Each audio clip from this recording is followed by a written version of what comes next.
Tehran करेंगे तबाह, 3 घंटे में ब्लूप्रिंट तैयार।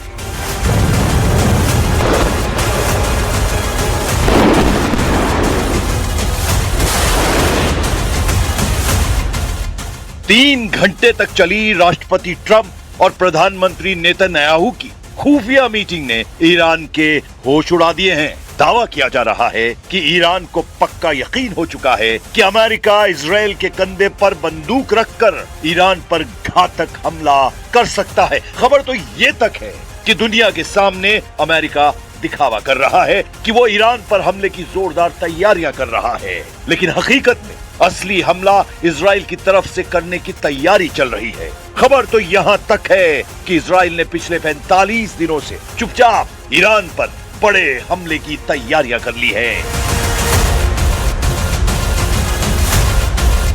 जिसमें इजराइल के 300 जेट एक साथ हमले को तैयार हैं। कुछ नागरिक हवाई अड्डों को भी अस्थायी तौर पर इजरायली सेना ने लड़ाकू हवाई अड्डे के रूप में तैयार कर लिया है। अब सवाल उठता है कि एक तरफ अमेरिका ईरान से बातचीत करने का दावा कर रहा है, तो दूसरी तरफ इजराइल के साथ मिलकर ईरान पर हमले की तैयारी में जुटा है। इसके क्या मायने हैं?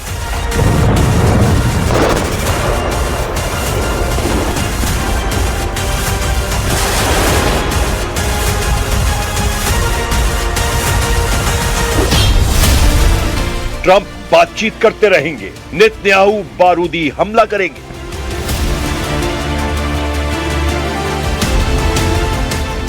पूरा पश्चिमी एशिया या कहें मिडिल ईस्ट इस वक्त सांस रोककर ईरान पर होने वाले हमले का इंतजार कर रहा है। ईरान भी अच्छी तरह से जान चुका है इस वक्त अमेरिका एक बार को बातचीत के बहाने अमेरिकी हमलों को रोका जा सकता है, लेकिन इजराइल को हमला करने से रोकना लगभग असंभव है।